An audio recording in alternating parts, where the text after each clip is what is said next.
महात्मा उपासक डॉक्टर सोहनराज तातेड़ पुनरुत्थान और आत्मविज्ञान के बाद अब ला रहे हैं सनातन सत्य, जैसी दृष्टि वैसी सृष्टि, कुदरत, कुदरती रचना एवं कुदरत के कानून से शाश्वत सुख की प्राप्ति। लॉगिन करें www.drsohanrajtated.com, YouTube channel doctor Sohanraj Tated, play store से डाउनलोड करें mobile app doctor Sohanraj Tated. ओम शांति प्रभो, जय शांति प्रभो, पार्श्वनाथ महावीर प्रभो। ओम शांति प्रभो, जय शांति प्रभो, पार्श्वनाथ महावीर प्रभो। ओम शांति प्रभो, जय शांति प्रभो, पार्श्वनाथ महावीर प्रभो। हे मेरे भीतर विराजमान शुद्ध आत्मा भगवान, मुझे ऐसी शक्ति दो, जागृति दो कि मैं किसी के दोष नहीं देखूं, मेरे मन में किसी के प्रति बुरे भाव नहीं आवे, मेरे मन के अंदर किसी के प्रति अभिप्राय और ओपिनियन नहीं आवे, मेरे द्वारा किसी को दुख ना हो और मुझे हर जन्म के अंदर मुक्ति के कर्म मिलते रहे, मेरा राग द्वेष घटता रहे और मेरा संभाव बढ़ता रहे, हर जन्म में मेरे को ज्ञानी पुरुष मिले, ऐसी शक्ति दो, जागृति दो, आशीर्वाद दो। भाइयों और बहनों, मातृशक्ति को नमन। आज का हमारा बहुत सुंदर विषय है, वह यह है कि आत्मा के साधक और बाधक तत्व। देखिए, चेतना सर्वोप्रिय होती है। चेतना के अकाउंट के अंदर जो चला जाता है वह व्यक्ति सुखी हो जाता है, क्योंकि चेतना परमानेंट होती है। चेतना भूत भविष्य वर्तमान आदि अनादि काल से एक सी रहती है और हमारा सारा अस्तित्व चेतना पर आधारित होता है। चेतना है तो मैं बोल रहा हूँ, हाथ हिला रहा हूँ, मन की, वचन की, काया की सब प्रवृत्तियां करता हूँ, वो चेतना की हाजिरी, चेतना की प्रेजेंस से होती है।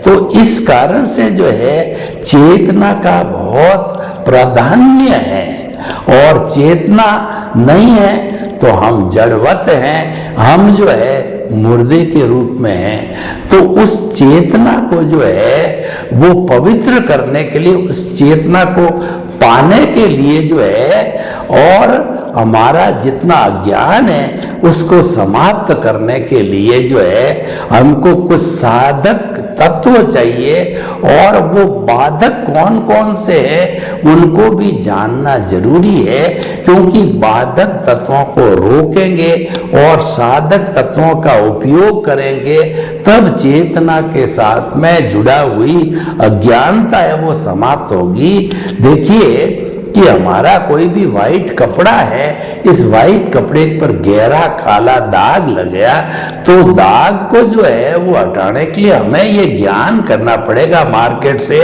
कि हाई क्वालिटी का डिटर्जेंट कौन सा है जो कि ये दाग मिटा सके। उसका हम उपयोग उस कपड़े पर करेंगे तो वह दाग जो है एकदम साफ हो जाएगा, क्योंकि हमने साधक तत्व का उपयोग किया और उस दाग को जो बढ़ाने वाले बाधक तत्व थे, यानी जिसने दाग पैदा किया, उन तत्वों को हटाया। तो हमारी आत्मा के साधक और बाधक तत्वों की हम चर्चा करेंगे। इसको हमारे आगमों में, हमारी भारतीय संस्कृति के धर्म ग्रंथों के अंदर 9 भागों में बांटा है। एक एक भाग को हम समझेंगे और फिर हम निर्णय करेंगे। देखिए कि एक त्रिवेणी होती है, हे, गे और उपादेय। गे का मतलब होता है इस सृष्टि के अंदर जितने भी अच्छी चीजें हैं या बुरी चीजें हैं, उन सब को जो है जानना जरूरी है, उन सब को जानने के लिए ज्ञेय कहा जाता है उसको, क्योंकि अच्छी और बुरी को हम जानेंगे नहीं तो कैसे छोड़ेंगे। हम जीव और अजीव दोनों को नहीं जानेंगे तो हिंसा अहिंसा की बात कहां से होगा, तुलनात्मक अध्ययन कहां से होगा, पहचान कहां से होगी।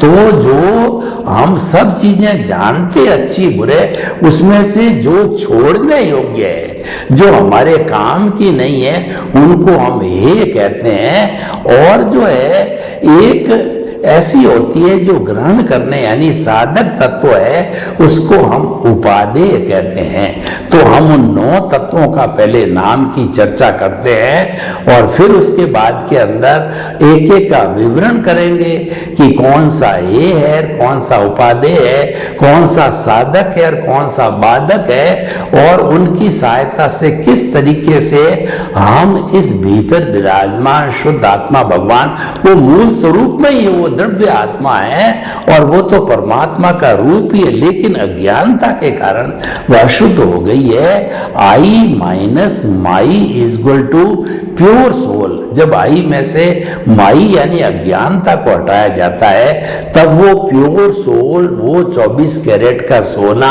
बन जाती है और I plus my is equal to bonded soul हो जाता है। मैं के साथ में जब माई रूपी अज्ञानता जुड़ती है, मैं और मेरा जुड़ता है, तब जो है वह अशुद्ध हो जाती है। तो देखिए वो 9 तत्व कौन कौन से हैं, जीव, अजीव, पुण्य, पाप, आश्रव, संवर और निर्जरा, बंध और मोक्ष, ये 9 तत्व हो गए। अब हम एक एक तत्व की चर्चा करते हैं। जीव, असंख्य चेतनामय परमाणुओं के पिंड को हम जीव कहते हैं, आत्मा करते हैं, जो हलन चलन करता है और जो प्रजनन करता है, फीलिंग्स करता है, संवेदना करता है, वह जीव कहलाता है। तो ये तो हो गया जीव। जीव के भी 2 प्रकार हो गए, एक तो बॉन्डेड हो गया, एक प्योर सोल हो गया। यानी जीव की जो शुभ प्रवृत्ति है, जो जीव का सहयोग करने वाली है, वो तो उपादेय है, और अशुभ प्रवृत्ति है वह छोड़ने योग्य है। तो अशुभ का मतलब नुकसान करने वाली प्रवृत्ति, जीव को बॉन्डेड करने वाली प्रवृत्ति को हे किया जाए, और जीव को जो है वो छुड़ाने वाली प्रवृत्ति को उपादेय कहा जाए। तो ये जीव। और दूसरा अजीव होता है, जो कि साधन है, जो कि गलन मिलन धर्मा है, वर्ण गंध रस स्पर्श वाला होता है। इसमें कोई फीलिंग नहीं होती, चेतना नहीं होती और कोई भी चेतना का लक्षण नहीं होता है। तो ये तो प्योरली हमको अलग करना ही अज्ञान है। जो सारा अज्ञान है वो जड़ है, वो अजीव है, तो वो तो छोड़ने योग्य है एकदम। इसीलिए हम क्लासिफिकेशन करते जाएंगे कि जो अजीव है वह छोड़ने योग्य है, और जीव की शुभ प्रवृत्ति है वो उपादेय है, अशुभ प्रवृत्ति है वह जो है शुभ, और शुद्ध प्रवृत्ति जो है उपादेय और अशुभ प्रवृत्ति है वो हे है। जीव, अजीव, पुण्य और पाप। जब कभी भी हमारा उदय प्रारब्ध इस जीवन के अंदर मैकेनिकल मोड से चल रहा है और वह पूर्व मन वचन काया तथा उससे जुड़ी हुई हर अवस्था मात्र कुदरती रचना है। अवस्था शब्द आ गया, इसका मतलब प्योर टेम्परेरी, विनाशी, आने वाली जाने वाली जड़ तत्व है। तो इसलिए अवस्था मात्र कुदरती रचना है और वह व्यवस्थित है। जो भुगतान जन्म से मृत्यु के बीच के अंदर चल रहा है वो मन वचन काया के माध्यम से भुगता जा रहा है, वो हिसाब है, वो परिणाम है और वह भुगतान है, वह उदय है, वो प्रारब्ध है, वो सारा जो है वो भुगत लिया जाता है। यानी जो शुभ परमाणु होते हैं भुगतने के, सुख देने वाले होते हैं वो पुण्य कहलाते हैं, और दुख देने वाले हमारे जो कर्म होते हैं उनको हम पापोदय कहते हैं, पापकारी कर्म कहते हैं, और जो हमारों को सुख देने वाले होते हैं उनको उदय भाव के साथ में आते हैं, उनको हम पुण्य कहते हैं। तो पुण्य और पाप कार्मिक सुख और दुख देने वाले पुद्गल कहलाते हैं। इसमें से देखिए ये दोनों सोने की बेड़ियां हैं। जो हमको आज सुख देता है तो वो अल्टीमेटली सोने की बेड़ी है, और जो दुख दे रहा है वो लोहे की बेड़ी है। हमको तो मुक्ति में जाने के लिए बेड़ी मात्र को काटना पड़ेगा। एक वीआईपी है, उसको कैदी मान करके सोने की बेड़ी पकड़ा करके और नजर अंदाज एक वो नजर बंद कर दिया किसी कमरे में, क्यों वीआईपी है, और एक बेचारा साधारण व्यक्ति उसको लोहे की बेड़ी पहना करके काल कोठरी में डाल दिया। तो क्या फर्क पड़ता है दोनों कैदी है। वो जो है ठीक है सुख भुगत रहा है क्योंकि वीआईपी, और वो दुख भुगत रहा है क्योंकि वो साधारण व्यक्ति है, दोनों कैदी की कैटेगरी में। तो ये दोनों जो है हमारी बेड़ियां है लोहे और सोने की, काटना पड़ेगा।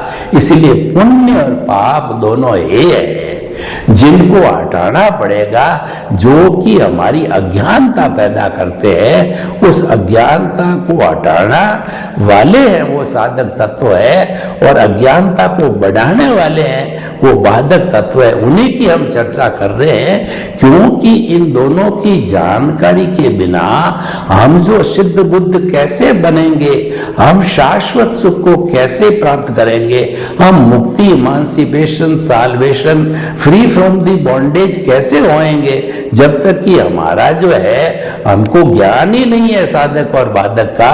तो इसीलिए पुण्य पाप दोनों ही है, जीव अजीव, पुण्य पाप आश्रम। आश्रव कहते हैं कि कर्मों के आने का द्वार आश्रव कहलाता है। एक पानी की टंकी है, उसमें छेद के अंदर पाइप और वाल लगा हुआ है, तो उस पाइप का वाल जो ही खोला उसके भीतर जो है चाहे गंदा पानी है चाहे अच्छा पानी है, जैसा उसका कनेक्शन किया हुआ है वह इस टंकी में आकर के जमा होता रहेगा। तो जो कर्मों का आने का द्वार है वो हमारा पाइप है, उसको हम आश्रम कहते हैं। और दार्शनिक भाषा में ये आश्रम 5 भागों में बांटा गया है कि आने का द्वार क्या क्या चीजें हैं। इस आने के द्वार में उसको कहते हैं कि मिथ्यात्व, अविरति, प्रमाद, कषाय और योग। और आश्रम को समझना बहुत जरूरी है। आश्रम कर्मों का आने का द्वार है, और ये सावध्य प्रक्रिया है, ये तो प्योरली है ही है। उसके 5 विभाग है। मिथ्यात्व, मिथ्यात्व का अर्थ होता है कि जो यथार्थ चीज को अयथार्थ समझना, यानी झूठ को सच समझना, सच को झूठ समझना। जैसे मुक्त को अमुक्त समझना, अमुक्त को मुक्त समझना, साधु को असाधु समझना, असाधु को साधु समझना। और दूसरा जो है वो इस तरीके से जो हम गलत सोच चिंतन करते हैं वह सारा हमारा जो मिथ्यात्व कहलाता है, झूठ कहलाता है। और अविरति का अर्थ होता है कि आत्मशुद्धि की जहां बात आती है, आत्म साक्षात्कार की बात आती है, उसमें तो रुचि बिल्कुल है ही नहीं है। और संसारिक क्रियाओं के अंदर आमोद प्रमोद, इंद्रिय सुख, खाना पीना, कमाना, उसमें पूरा इंटरेस्ट आता है। तो इसको अविरति कहते हैं। मिथ्यात्वरति, प्रमाद का मतलब आलस्य करना, यानी आत्मा की शुद्धि के लिए, आत्मा को मुक्त करने के लिए, वेद विज्ञान करने के लिए तो व्यक्ति आलस्य करता है।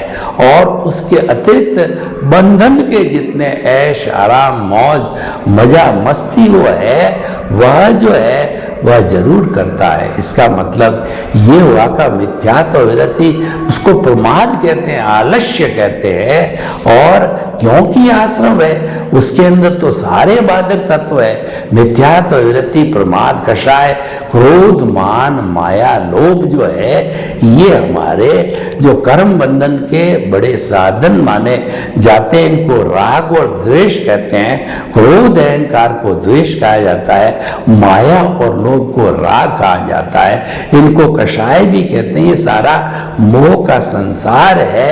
तो ये कषाय के रूप में आता है कि मिथ्यात्व, विरति, प्रमाद, कषाय और योग, मन, वचन, काया जो है ये बाहर से तान करके विषय लाती है।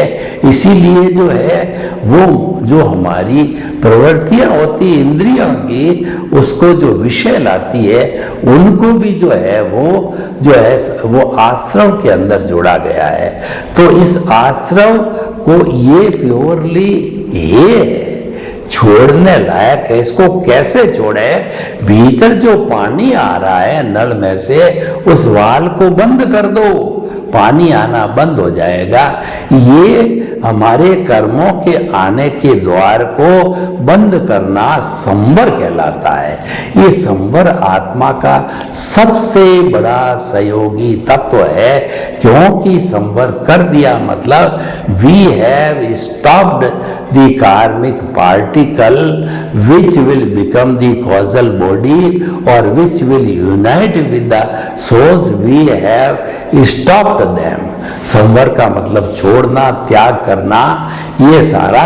और सबसे बड़ा संवर होता है कि जगत के 84 लाख जीवा योनि के असंख्य अनंत आत्माओं को किसी को दुख न देना, ये सबसे बड़ा संवर कहलाता है। जब हम हर प्राणी को जो है दुख न हो और हर प्राणी को जो है बुरे भाव नहीं हमारे द्वारा, और हम उनको दोषी नहीं समझे, यानी निमित्त, निर्दोष, अकर्ता, शुद्ध आत्मा समझने लग जाएंगे। ये जो है सबसे बड़ा हमारा कहना चाहिए साधक तत्व है, वो संवर के साथ में आता है। जितना भी हमारा ये निमित्त, निर्दोष, अकर्ता और शुद्ध आत्मा है, किसी को दुख न देना, किसी के प्रति बुरे भाव नहीं लाना और किसी के प्रति अभिप्राय और ओपिनियन नहीं होना, किसी के दोष नहीं देखना, ये सारा संवर कहलाता है। तो इसीलिए जो है ये संवर साधक तत्व है, सबसे बड़ा साधक तत्व है संवर। और दूसरा कहलाता है निर्जरा। निर्जरा का मतलब dissociation of the Karma from the causal body और फ्रॉम द सोल। आत्मा के साथ में जो कर्म शरीर अज्ञानता जुड़ी हुई है, उस अज्ञानता में से, उस कॉजल बॉडी में से, कर्म शरीर में जैसे जैसे जो है शिथिल होकर के कर्मों के परमाणु जो है वो हमारे संवर के द्वारा जो है वो शिथिल होकर के अलग हो जाते हैं। तो इस अलग होने को, डिसोसिएशन को निर्जरा कहते हैं। कर्मों के जड़ने को निर्जरा कहा जाता है। ये आंशिक निर्जरा कहती है। और निर्जरा दो तरह की मानी हुई होती है, एक तो सकाम निर्जरा और एक अकाम निर्जरा। हमारे पेड़ पौधे, एनिमल्स वगैरह जितने भी ये सर्दी, गर्मी और आपका धूप, बरसात और उसके आंधी, तूफान सब को सहन करते हैं, कभी भूखे भी रहते हैं, बंधे हुए रहते हैं। ये जितना सहन किया जाता, परिचय किया जाता है, वह सारा जो है वह परिचय करने की उससे निर्जरा होती है। कर्म जड़ते होते हैं, परंतु क्योंकि ये तो एमलेसली की जाती निर्जरा, एक विद एम्स निर्जरा की जाती है, वो सकाम निर्जरा कहलाती है। कि व्यक्ति जो है, सकाम का मतलब ये है कि वह जो है वो पुरुषार्थबद्ध होकर के और धार्मिक क्रिया करता है, यानी संकल्प के साथ करता है कि मैं किसी को दुख नहीं दूं और हर एक को निमित्त, निर्दोष करता और शुद्ध आत्मा हर संसार के प्राणी को मानूंगा और हर आत्मा के भीतर विराजमान शुद्ध आत्मा भगवान को निर्दोष दृष्टि से दर्शन कर उसको नमन करता हूं। जब हम ऐसी भावना करते हैं तो हमारी ये सकाम निर्जरा होती है और ये कर्मों के दल यानी थोक के भाव जो है सकाम निर्जरा के अंदर कर्म शिथिल होकर के अलग होते हैं। इसीलिए भगवान ने, हमारे तीर्थंकर भगवान ने दो तरह के धर्म बताए, एक तो संवर और एक निर्जरा। संवर का जैसे हमने कहा कि त्याग है, पचकान है, और ये जितना भी तप का काम है ये सब संवर में आता है। तप के भगवान ने निर्जरा का कहिए, तप का कहिए, उसके 12 भेद किए हैं। 6 भेद तो बाह्य है और 6 भेद जो अभ्यंतर है। बाह्य जो तप के भेद होता है, अनशन, उनोदरी, भिक्षाचरी, रस परित्याग, काय कलेश। अनशन का अर्थ होता है कि उपवास आदि करना, उनोदरी का अर्थ होता है भूख से कम खाना, अनशन, उनोदरी। भिक्षाचरी का अर्थ साधु के लिए एक एक घर से थोड़ा थोड़ा ग्रास लेकर के आना, जैसे गऊ जो है वो एक एक पौधे से थोड़ा थोड़ा, बहुरा जो एक एक परागण से थोड़ा थोड़ा लेता है वो लेना। और जो हाउस होल्डर है उसके लिए जो है वो भिक्षाचरी का अर्थ होता है सामने 50 द्रव्य पड़े हैं, उसमें से अपने निर्वाह के लिए 4, 5, 7, 10 द्रव्य का उपयोग करके अपना भोजन करना। अनशन, उनोदरी, भिक्षाचरी, रस परित्याग। 6 तरह के जो रस होते हैं, दूध, दही, घी और जो है कढ़ाई विगय। दूध, दही, घी, तेल, कढ़ाई विगय, और उसके बाद के अंदर जो है मधु यानी जो शहद है। इनमें से ये सारे ताकत, शरीर को ताकत देने वाले होते हैं, बलशाली बनाने वाले होते हैं। तो शरीर जब बलशाली होता है तो व्यक्ति के अंदर जो है अब्रह्मचर्य की भावना आती है, तो उसको रोकने के लिए इन 6 विगय में से 1 विगय, 2 विगय, 3 विगय, 4 विगय, 5 विगय को छोड़ना होता है, त्याग करना होता है। तो ये अनशन, उनोदरी, भिक्षाचर्य, रस परित्याग, काय कलेश का मतलब आसन प्राणायाम करना होता है। ये तो 6 बाहर ही है, और भीतर के प्रायश्चित, विनय, वैयाव्रत, स्वाध्याय, ध्यान और व्युत्सर्ग, भीतर के जितने भी जो तप है वो भावों से जुड़े हुए हैं, वो सनातन सत्य से जुड़े हुए हैं, वो रिलेटिव, वो रियल पुरुषार्थ है। तो उनको जो है करने से हमारे कर्म बहुत शीघ्र स्पीड से जड़ते हैं। प्रायश्चित का मतलब आपके द्वारा कोई पापकारी प्रवृत्ति हो गई तो आपने प्रतिक्रमण किया, प्रायश्चित किया, ग्लानि महसूस की, मुझे ऐसा नहीं करना चाहिए, जिससे किया उसे क्षमा याचना मांगी, आलोचना, प्रतिक्रमण, प्रत्याख्यान किया, तो ये जो है प्रायश्चित होता है। विनय का मतलब अपने से बड़ों के लिए, साधु संतों से, ज्ञानी पुरुषों से, हरेक के प्रति सम्मान की भावना, उनको प्रणाम करना, नमस्कार करना, ये विनय है। तो जो है प्रायश्चित, विनय, वैयाव्रत्य का मतलब जो है जो ग्रस्त लोगों के लिए अपने से बड़े हैं, माता पिता है, उनकी सेवा करनी, उनको चित्त समाधि पहुंचाना। और साधुओं के लिए जिस टोली में वो रहते हैं, ग्रुप में रहते हैं, वहाँ बुजुर्ग लोग हैं, उनकी जो है अग्लान भाव से सेवा करना, ये वैयाव्रत कहलाता है। प्रायश्चित, विनय, वैयाव्रत, स्वाध्याय और ध्यान। स्वाध्याय का मतलब खुद का जो अस्तित्व है उसकी जानकारी करनी, यानी उसको जो है वह हमारा आर्ट ऑफ द विजन में आना। आर्ट ऑफ द विजन कहता है कि मन वचन काया से मुक्त ऐसा मैं शुद्ध आत्मा हूं। इसको जो हमारा दर्शन केंद्र है उसके सेंटर में रखना, और परिधि पे मन वचन काया तथा उससे जुड़ी हुई हर अवस्था मात्र कुदरती रचनाएं, परिधि पे जितना भी जड़ पदार्थ है, हमारा धन संपत्ति, परिवार, रिश्ते, नाते, पद, प्रतिष्ठा, ये जो है वह उसको कुदरती रचना देखते जाओ तो ये परिधि घटती ये एंड में जाकर के ये केंद्र के साथ विलीन हो जाएगी। यानी हमारी प्रतिष्ठित आत्मा जो सारा इसको घटाने का पुरुषार्थ कर रही थी वह विलीन हो गई। जो मन ये कार्य कर रहा था वह अमन हो गया, और हमारा जो कहना चाहिए कि जो हमारा जो अज्ञानता थी वह भी शून्य हो गई। इन सब के शून्य होने का परिधि जो है केंद्र में से आकर के मिल गई। इन दोनों के बीच के अंदर एक जो ओरा होता है, उस ओरा का जो हम जो है पुरुषार्थ करते हैं वो होता है कि हमारी जो फीलिंग है वह निमित्त निर्दोष करता और शुद्ध आत्मा की हर प्राणी के लिए होनी चाहिए। जगत में 84 लाख जीवा योनि की असंख्य अनंत आत्मा है, उन सबके लिए हमारी फीलिंग्स होनी चाहिए। हर प्राणी निमित्त है, निर्दोष है, कोई भी दोषी नहीं है, संपूर्ण सृष्टि है वो वीतराग है, निमित्त वो अकर्ता है। दुनिया का कोई भी प्राणी करता नहीं हो, करता तो केवल व्यवस्थित शक्ति है, करता तो केवल संजोग है, वही करता है। द्रव्य क्षेत्र काल भाव के नाम से जो कुदरत है वही संजोग जुटाती है।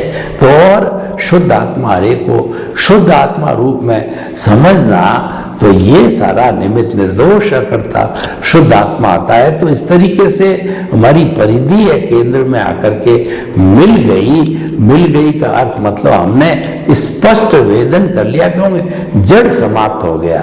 जब आत्मा में से जड़ यानी कॉजल बॉडी, लिंग, शरीर ये और अज्ञानता अलग हो जाती है तो वो 24 कैरेट का शुद्ध सोना बन जाता है।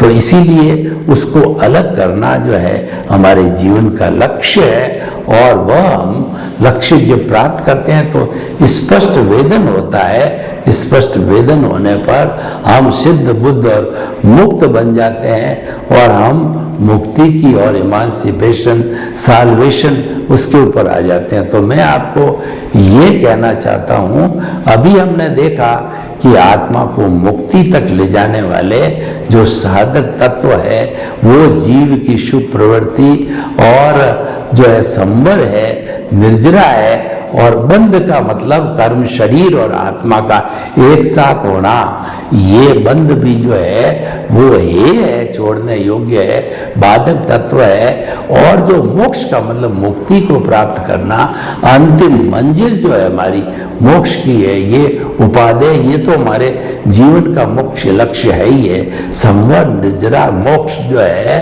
ये जो है वो, और साथ में जीव की शुभ प्रवृत्ति, ये चारों जो है हमारे साधक तत्व है। से सब बाधक तत्व है। तो हम बाधक तत्वों को छोड़ें और साधक तत्वों को ग्रहण करें, तो हम जो है वो सिद्ध बुद्ध और मुक्त बन सकते हैं, शाश्वत सुख की नींव लगा सकते हैं, शाश्वत सुख को प्राप्त कर सकते हैं। तो हम ये कहना चाहते हैं कि आज का जो ये हमारा विषय है वो विषय जो है बहुत ही हमारे लिए कारगर है, क्योंकि हमने लक्ष्य तो बना दिया कि हमको मुक्त होना है, लेकिन मुक्त होने में कौन कौन सी बाधा डालने वाले हैं और कौन कौन से सहयोग करने वाले हैं उनका ध्यान हमको करना पड़ेगा, उनका हमको ज्ञान होना चाहिए।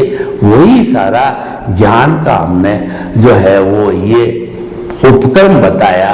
और जब हमारे को इस उपक्रम की जानकारी हो जाती है तो हम जो है अपने आप इस सारी प्रक्रिया को समझ करके और हम सिद्ध बुद्ध जो है होने के जो है वो रूप के अंदर आ जाते हैं। तो भाई और बहनों, हम आपको ये बताना चाहते हैं कि कोई भी व्यक्ति अगर मुमुक्षु है, जिज्ञासु है और साधक है और वह अपने इस जो है शरीर से आत्मा को मुक्त करना चाहता है, तो ये जिस तरीके से 9 तत्व बताए गए हैं, जीव, अजीव, पुण्य, पाप, आश्रव, संवर, निर्जरा, बंध और मोक्ष है, वो उनका जो है उसका पूरा ज्ञान होना बहुत जरूरी है। सर्वे भवन्तु सुखिनः, सर्वे सन्तु निरामया। लोक के सब जीवों को सुख मिले, शांति मिले, आनंद मिले, प्रेम मिले, सौहार्द मिले और सब हम आत्मिक उन्नति करते करते शाश्वत सुख को प्राप्त करें, सनातन सुख को प्राप्त करें। आपके प्रति मंगल भाव। महात्मा उपासक डॉक्टर सोहनराज तातेड़ पुनरुत्थान और आत्मविज्ञान के बाद अब ला रहे हैं सनातन सत्य, जैसी दृष्टि वैसी सृष्टि, कुदरत, कुदरती रचना एवं कुदरत के कानून से शाश्वत सुख की प्राप्ति, लॉग इन करें www.drsohanrajtater.com, YouTube channel doctor Sohanraj Tated, play store से डाउनलोड करें mobile app doctor Sohanraj Tated.